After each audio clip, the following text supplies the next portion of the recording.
A janitor stepped forward when the powerful CEO was publicly humiliated. No one expected him to speak, but when he did, his single sentence froze the entire room and made her attacker step back in fear. Who was this man in a faded uniform, and why did the one who mocked him suddenly tremble? Before we dive into the story, drop a comment below and tell us where you're watching from. And don't forget to thank God for the silent heroes who still walk among us. Enjoy the story. The Texas sun burned white across the glass towers of downtown Austin. The heat shimmered off concrete, turning every car hood into a mirror for the sky. Inside Hale Technologies, the air smelled faintly of metal polish and coffee left too long on a burner. It was nearly noon, and the building hummed with the low mechanical rhythm of air conditioners fighting a losing battle against the heat. Ethan Ward pushed a yellow mop bucket down the long corridor of the 30th floor. The handle squeaked. The mop left wet trails that glistened briefly before drying into dull streaks. He was tall, broad-shouldered, but lean, his posture straight even in exhaustion. Half of his face, his left side, was a story of fire. Skin tightened and ridged, colored a deep crimson that faded toward his jaw. When people first saw him, they flinched just for a second before pretending not to notice. Ethan never blamed them. He knew what he looked like. He had seen it in the mirror 1,000 times. The right side of his face, untouched, still carried what once might have been movie star good looks. Strong jaw, kind eyes, faint stubble, peppered with early gray. He moved slowly, deliberately, as if every gesture had been rehearsed to cause the least disturbance. The janitor's uniform, navy blue, faded at the elbows, hung loosely on him. His boots, steel-toed and scuffed, whispered across the tile. He hummed under his breath, an old tune that only people who'd stood beside burning buildings seemed to remember. At the end of the hall, a photograph hung near the elevators. Captain David Hale, founder of Hale Technologies, in his fire department uniform, shaking hands with the mayor. The inscription read, "Honor before glory." Ethan's gaze lingered there. He had served under that man once, years ago, before the accident that took everything. His career, his home, his wife. He still remembered the captain's voice during training, calm under pressure, patient with rookies. When the explosion happened, it was Captain Hale who'd shouted for the team to fall back, moments before the blast wave turned half the factory into flame. Ethan hadn't fallen back fast enough. Now, when he thought about fire, it wasn't the roar or the light he remembered. It was the sound of his wife screaming his name through smoke. He had pulled her halfway to safety before the roof collapsed. He carried her wedding ring on a chain under his shirt. Every night, when his son, Lucy, asked for a bedtime story, he'd tell one about heroes who saved people. He never told the stories where heroes couldn't save the ones they loved. The elevator doors opened with a soft chime. 2 executives stepped out, their voices sharp, laughing about quarterly earnings and summer vacations. They brushed past Ethan without seeing him, the smell of cologne replacing the faint odor of disinfectant. One of them dropped a napkin. Ethan bent to pick it up. His scarred cheek tightened as he smiled faintly. People never meant to be cruel, he told himself. They just didn't look down long enough to see the ones cleaning the floor beneath them. Above him, in the glass-walled executive offices of the 34th floor, Madison Hale navigated her wheelchair across the polished marble. She was 33, her hair the color of chestnut wood in sunlight, tied back neatly.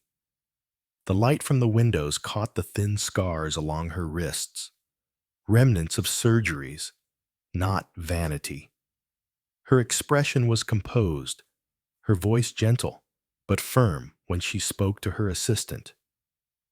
"Send the report to Victor," she said. "Tell him the Energy Division meeting is moved to tomorrow." She didn't like saying his name. Victor Kane. Her father had trusted him before he died, and that trust had turned into the root of everything that went wrong. The explosion at the test facility had taken her legs, her confidence, and nearly her life. Sometimes, when the office lights dimmed at dusk, she swore she could still hear the rush of flames in her ears, the cracking of metal, the suffocating taste of smoke. Downstairs, Ethan loaded his supplies onto the cart. His phone buzzed once. A message from Mrs. Ortega, the neighbor watching Lucy. He built a Lego fire truck again. Said it's for you. Ethan smiled, the good side of his face softening. He typed back a simple reply. "Tell him I'll be home before dinner." The automatic doors opened, and a blast of summer heat rolled through the lobby. Ethan pushed the cart toward the maintenance elevator, nodding to the security guard on duty, a young man named Terrence, 25, eager but polite. Terrence waved back, eyeing Ethan's scar with a kind of respectful curiosity. "Stay cool out there, Mr. Ward," he said. Ethan chuckled. "In this heat? Only if I jump in the mop bucket." As the elevator carried him down to the loading bay, Ethan leaned against the wall, eyes half closed. For a moment, he let the hum of machinery fill the silence. He thought of Lucy's laugh, of his wife's face before the fire, of the promise he'd made at her graveside, to raise their boy to be brave, not bitter. When the doors opened, the wave of hot air from the parking lot hit him like breath from an open furnace. He squinted at the glare bouncing off car roofs. Somewhere above, he could see the mirrored facade of Hale Technologies shimmering like a blade in the sky. 3 stories up, Madison Hale sat by her window, lost in paperwork. And high in his corner office, Victor Kane watched the city below, his reflection cutting through the glass like a smirk. None of them knew that their stories were already tangled together. By fire, by guilt, by the kind of chance that doesn't feel like chance at all.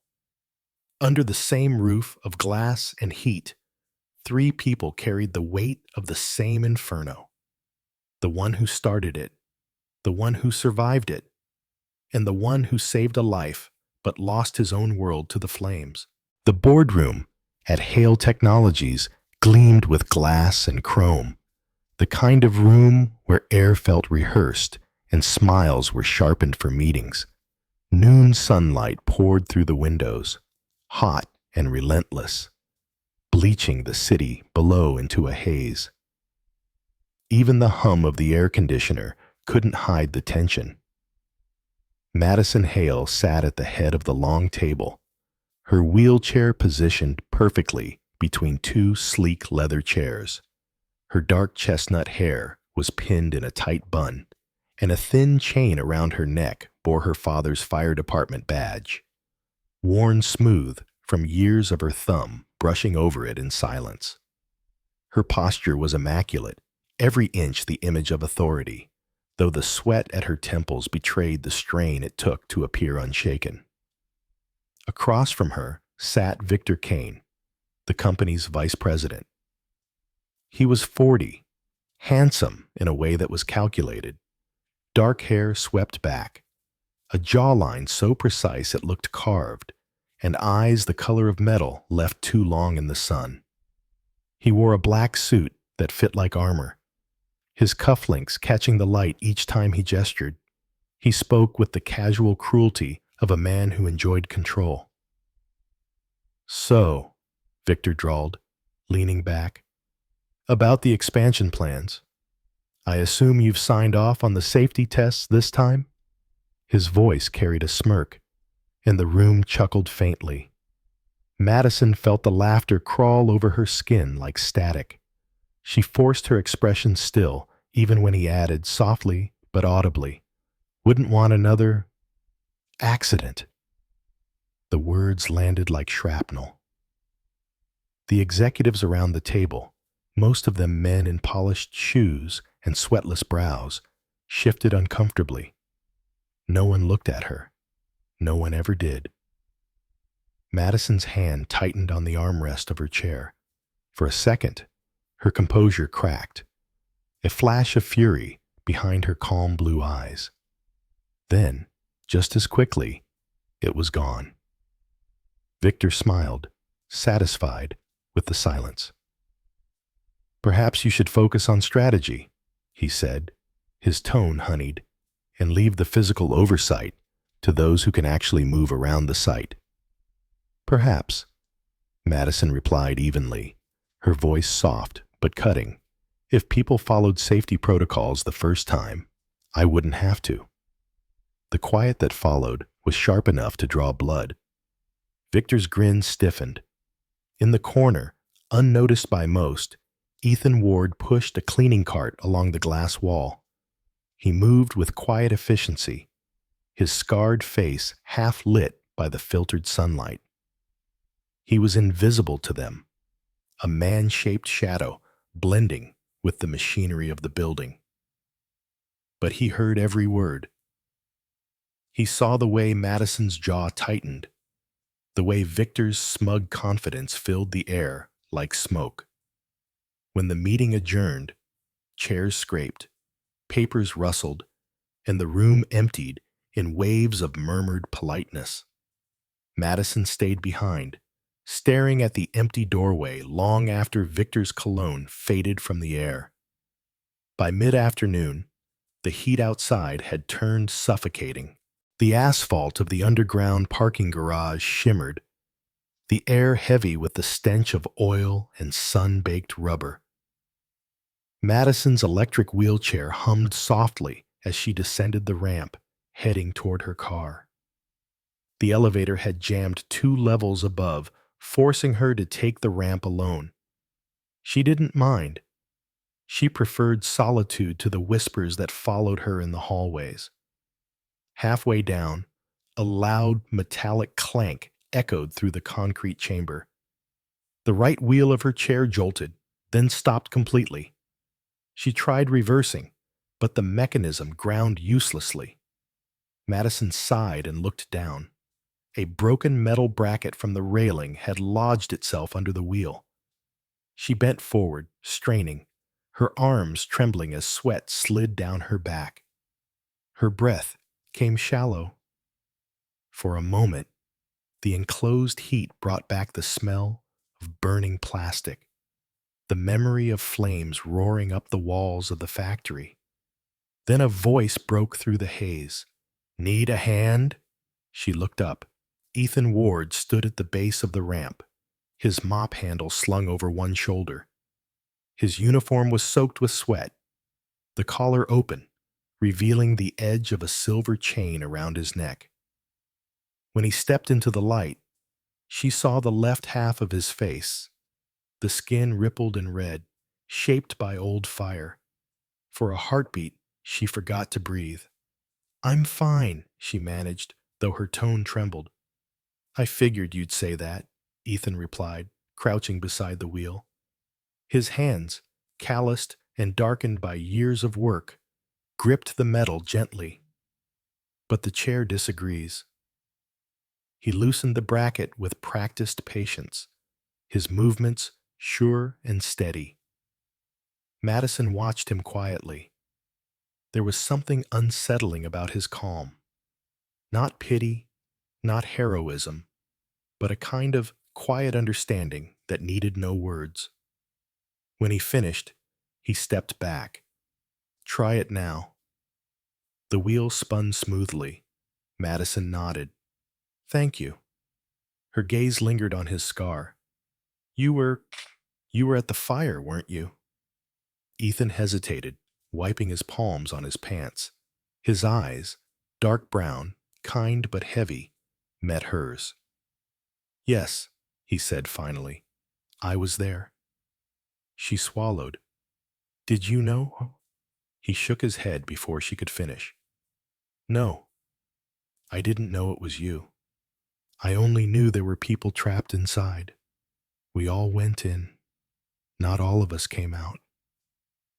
His voice softened. My wife didn't. Silence filled the space between them. Madison looked away, the fluorescent lights overhead flickering slightly, throwing pale shadows across the concrete. I'm sorry, she whispered. Me too, Ethan said simply, his tone not bitter, but full of something gentler. Resignation, maybe hope. But we keep moving. That's the deal. A faint breeze drifted through the open ramp, carrying the smell of asphalt and summer rain that hadn't yet fallen. Madison straightened in her chair. What's your name? Ethan Ward. She repeated it softly, as if testing how it felt to say aloud. I'll remember that. Ethan smiled, crooked but genuine, and nodded once. Good. Someone should. Then he turned, pushing his cart back toward the elevator, his silhouette framed against the burning gold light spilling in from outside. Madison sat there for a long time, listening to the echo of his footsteps fade. She touched the chain at her neck, the fire badge warm against her skin, and whispered to no one, so will I. The night of the summer gala shimmered like liquid gold over Lake Austin. The floating deck, built with glass panels and silver railings, glowed under strings of warm amber lights. The air smelled of perfume, champagne, and the faint sweetness of magnolia trees from the shore. Guests in black ties and silk dresses drifted through the open hall, their laughter brittle and practiced. Music from a live jazz trio curled through the air like smoke. At the center of it all, Madison Hale sat near the podium, her wheelchair perfectly aligned with the stage's polished wood. She wore a white satin suit that caught the light, reflecting it like hope itself. Her chestnut hair fell softly over her shoulders tonight. No tight bun, no corporate armor. For once, she looked less like a CEO and more like what she truly was, a survivor trying to breathe in a world that had once burned her. She took a deep breath before speaking. Innovation, she began, her voice steady but low, isn't just about progress. It's about responsibility. Hale Technologies was founded not to chase glory, but to honor those who risk everything for the safety of others. The crowd nodded politely. Some smiled, but not everyone was listening. At a corner table, Victor Kane leaned back in his chair, swirling a glass of bourbon. He looked every bit the successful executive, dark hair gleaming, suit crisp as armor, cufflinks engraved with his initials. But behind his smile was calculation. His blue-gray eyes flicked from guest to guest until they landed on Madison. He'd waited months for this, the chance to reduce her to what he believed she was: weak, broken, replaceable. He rose when she finished her speech, clapping slowly, deliberately. Beautiful words, he said, his voice carrying across the marble floor. Truly inspiring. The music faltered, heads turned. But tell me, Madison, When you talk about standing for something, does that include literally standing? A quiet gasp rippled through the room. Madison froze. The microphone picked up the tremor in her breathing. Victor smiled, his teeth white and sharp under the golden light. I mean, he continued, feigning innocence, we all admire your perseverance. But how can someone lead a company when they can't even stand up? The crowd's silence was suffocating. Madison's throat tightened. She wanted to speak, to say anything, but no words came. Heat crawled up her neck. The lights above her seemed to blur, and suddenly she was back in the fire, hearing the ceiling groan, smelling burning rubber. The edges of her vision flickered black. Then a voice broke through the suffocating stillness. Stay right where you are, Victor. It was low, rough, and carried a calm authority that cut through the air like a blade. Every head turned. At the back of the hall, near the service entrance, Ethan Ward stepped into the light. His uniform was clean, but simple. A crisp, white shirt, dark slacks, sleeves rolled to his elbows. The burn scar across his left cheek glowed under the warm light like a brand of truth. His dark hair was neatly combed, but his posture carried the weight of someone used to lifting people from wreckage, not applause. Victor's smirk wavered. Who the hell? She doesn't need to stand, Ethan interrupted, walking forward. His voice was steady, not loud, but it carried through every corner of the room. She already stood, in a fire, in the dark, when the rest of us were trying to crawl out. The crowd murmured. Madison looked up, her wide eyes meeting his. She recognized him instantly. The quiet janitor from the basement, the man who'd said he'd been there. Victor laughed nervously. This is a private event, Ward. You have no right. Right? Ethan said, his gaze like flint. You lost that word when you killed people to save your reputation. A sudden hush fell over the room. The sound of the jazz trio stopped completely. Victor's face paled. At a table near the front, an older man stood, Chief Harrison Brooks, 60 years old, stocky, with a square jaw shadowed by gray stubble. His tailored gray suit couldn't hide the bearing of an old firefighter. The straight spine, the cautious, assessing eyes of someone who'd spent decades staring into smoke and deciding who lived and who didn't. He looked at Ethan and nodded slowly. I know that man, he said, his gravel voice cutting through the murmurs. He pulled 6 people from the blaze at the Hale Test Facility. He was the last one out, carrying Captain Hale's nameplate in his hands. Gasps echoed. Madison's breath caught in her chest. Ethan reached into his pocket and produced the scorched metal tag, its edges warped but still legible. Captain David Hale. Honor before glory. He placed it on the nearest table. The sound of metal against wood rang louder than any applause could have. I kept it, Ethan said quietly, because someone needed to remember what that fire really cost. My wife was one of them. She died saving someone that night. Maybe you remember. The same night your system malfunctioned, Victor. Victor's mouth twitched. He tried to speak, but the words tangled in his throat. The eyes of the crowd turned toward him like a slow tide, rising with accusation. Ethan's voice deepened. You built your career over ashes and bodies, but some of us still remember the smell of smoke. Some of us still see it when we close our eyes. He turned, placing a hand briefly on Madison's shoulder before stepping back. You don't owe anyone an apology, he said softly, least of all him. Madison's eyes glistened under the chandeliers. She wanted to say thank you, but the words stayed trapped behind her trembling lips.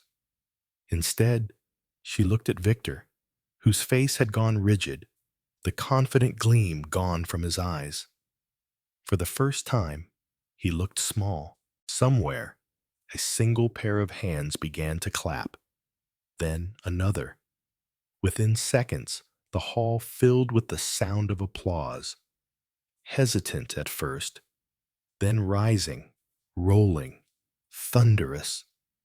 Victor turned, his jaw tight, and stormed out through the side door.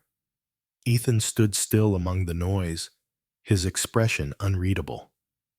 Madison met his gaze again and nodded, silently promising that this was not the end.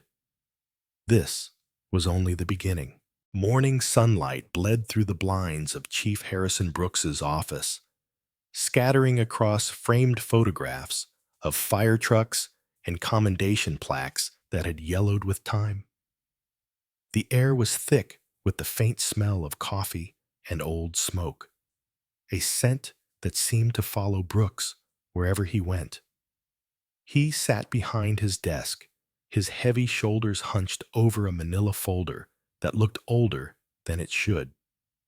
His hands, large, scarred, and steady, rested on the paper like they were guarding something sacred.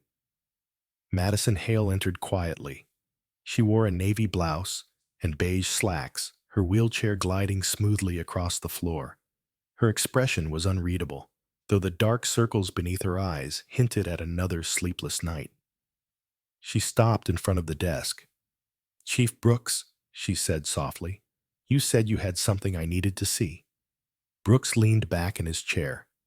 At 60, he carried himself like a man who had seen too much fire, too many funerals. His graying beard was trimmed close, his eyes sharp beneath thick brows.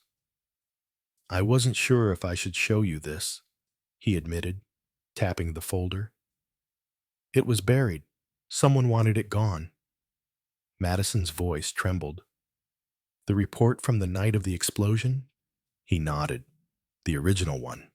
Before it was edited." He slid the folder toward her. For a moment, his rough fingers lingered on the edge. "You sure you're ready for what's in there, Ms. Hale? Truth burns hotter than fire." Madison's hand hesitated, then opened the folder. Pages rustled. A single sheet, stamped "Classified." "Internal use only," caught her eye. Her breath stopped when she reached the final page. A digital printout of an access log. "Security override. System bypass authorized. V. Kane." The letters blurred. Her hand went cold. "Victor," she whispered. He shut down the safety protocols?" Brooks nodded grimly. "He did. The investigation that followed pinned the malfunction on a wiring fault. But I knew better. I found this record myself the next morning. Then the file disappeared. My guess? Someone in upper management helped bury it." He leaned forward. "You've got your proof now. Just be careful how you use it. Men like Victor don't go down quietly." Madison exhaled shakily. "He almost destroyed my life, Chief. And he killed hers." Brooks's jaw tightened. "Ethan's wife," he said quietly. "Yeah. She was the one who ran back in, trying to reach your car. Braver than most men I've known." Madison looked up sharply. What?" Brooks sighed and turned his monitor toward her. "You should see it yourself." He opened a video file labeled Camera 9, Southgate 22-417. The screen flickered. Smoke, chaos, and red alarms filled the grainy image. Through the haze, a woman appeared, running toward a black sedan half buried in debris. Her fireproof jacket was torn, her ponytail singed by heat. She reached the Weiss car door and pulled, shouting words the camera's microphone couldn't catch. Then came the flash, The final explosion, and the feed went dark. Madison's voice cracked. She saved me. I remember. Someone pulling at the door, but I never saw her face. Brooks looked away. Ethan never knew you were the one she died trying to save. Maybe he should. Madison closed her eyes, tears tracing silent paths down her cheeks. When she finally spoke, her voice was barely audible. He deserves to know everything. 2 hours later, in the quiet corner of a downtown cafe, Ethan Ward sat across from her. He wore a clean denim jacket and a gray t-shirt that stretched across his broad shoulders. The light from the window struck his scarred cheek, turning it from red to gold. His hands, rough, steady, the hands of someone who'd carried too much, gripped a paper cup he hadn't touched. Madison slid a tablet across the table. You need to see this. Ethan pressed play. For 30 seconds, the world fell away, replaced by fire and noise and the haunting image of a woman running toward danger. When the screen went black, he sat frozen. The tremor in his hand was almost imperceptible, but his eyes glistened like molten amber. That's her, he whispered. That's Emily. His throat tightened. She went back for you. Madison couldn't speak. She only nodded, her own tears falling freely now. I'm sorry, she managed. All this time, I didn't know. Ethan looked out the window, his reflection blurred by sunlight. She would have done it for anyone, he said quietly. That's who she was. Then he turned back to Madison. But now we both know who's responsible. By afternoon, the boardroom at Hale Technologies was full again. But this time, the air vibrated with tension instead of routine. The blinds were half drawn, cutting streaks of light across the table. Madison sat at the head once more, her voice steady. We're here because there's been a crime. I have evidence that the explosion last year was not an accident. Victor Kane sat opposite her, his jaw clenched, a thin sheen of sweat at his temples. What are you talking about? Madison tapped the screen in front of her. The projector flickered to life, showing the log file. You shut down the safety systems, Victor. You caused the fire that killed 7 people, including Ethan Ward's wife. The room erupted in murmurs. Victor's face drained of color. That's absurd. Enough, Madison cut in sharply. We have video evidence. We have witness testimony. The lies end here. Victor's mask cracked. He slammed a fist on the table. You were supposed to be the one in that car, Madison, not her. You took everything, the company, the spotlight. Ethan rose slowly from his chair, his voice low, but carrying. No, Victor. You're the one who's dead, inside. You killed good people, and called it ambition. Security entered the room. Victor tried to move, but the fight had already gone out of him. As they cuffed his wrists, the last thing he saw was Ethan standing beside Madison, the burn-scarred firefighter and the woman who had once burned, now united by truth.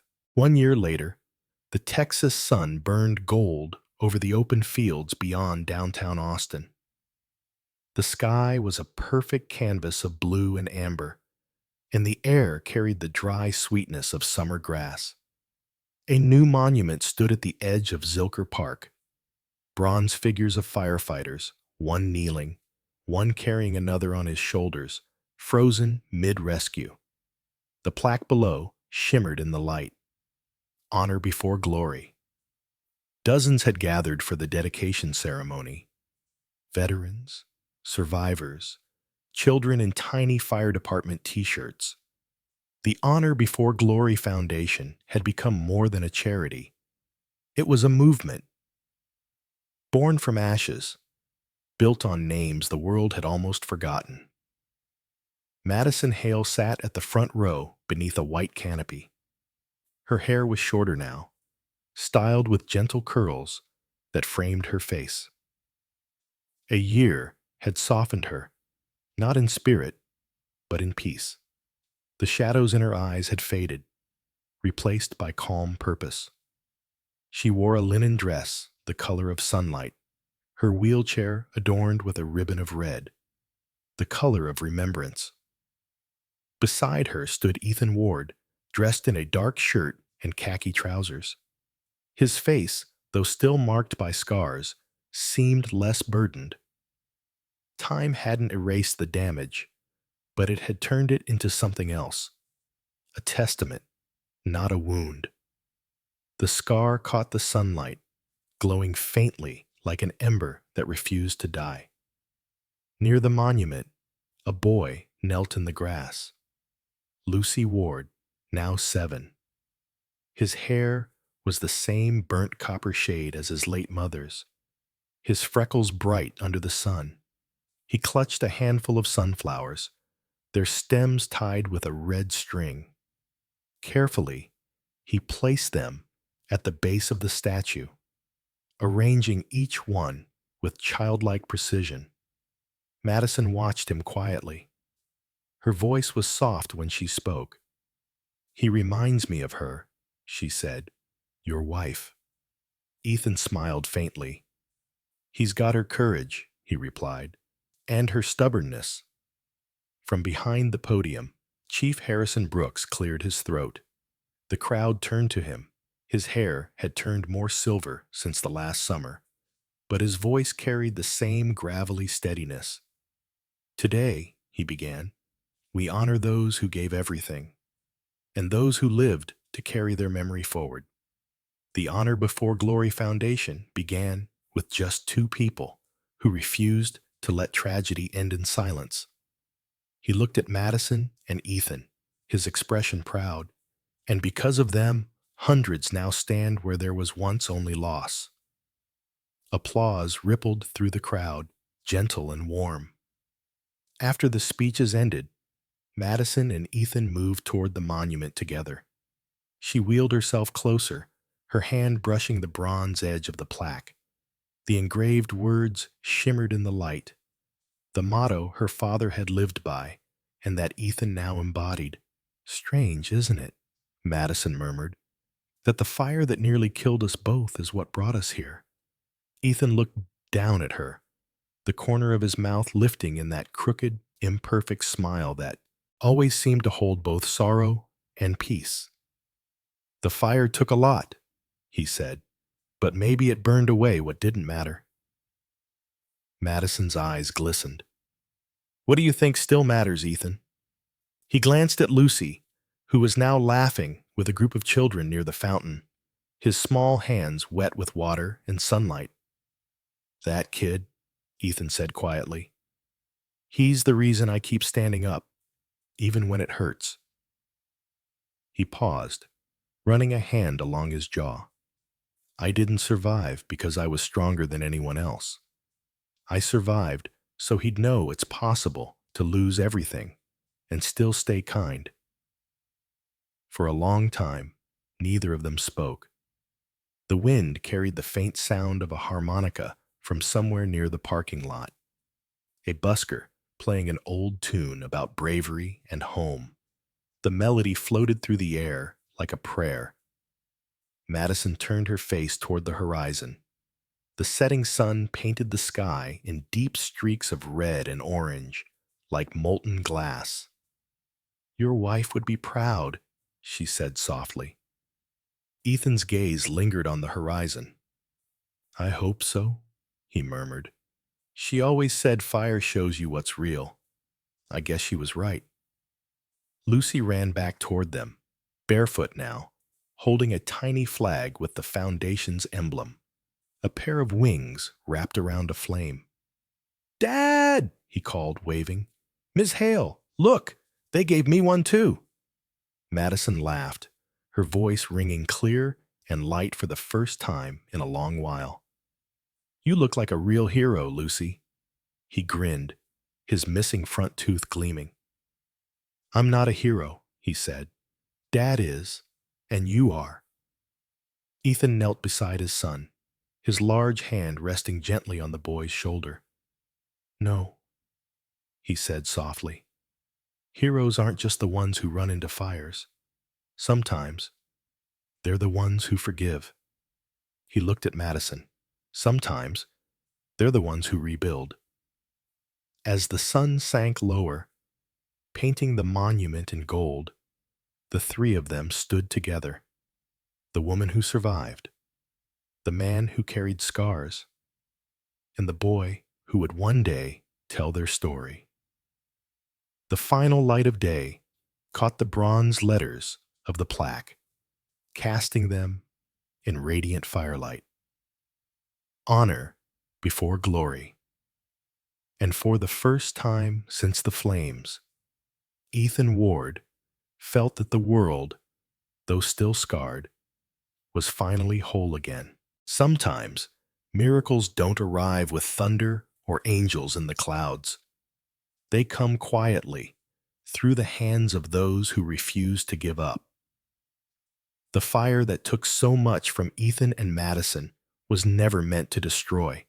Perhaps it was God's way of reshaping two broken lives into one purpose. Because when ashes settle, the light that remains is the kind that can never be extinguished. Every scar tells a story, not of loss, but of survival. Every act of kindness is proof that heaven still whispers through ordinary people. If you've ever faced darkness, remember, God doesn't always calm the storm. Sometimes, He teaches us to walk through the fire and come out shining. May God bless every heart that watches, shares, and believes that compassion is still the greatest miracle of all. If this story touched you, leave a comment below, share it with someone who needs hope, and don't forget to subscribe, because somewhere, another story is waiting to remind us that grace still lives among us.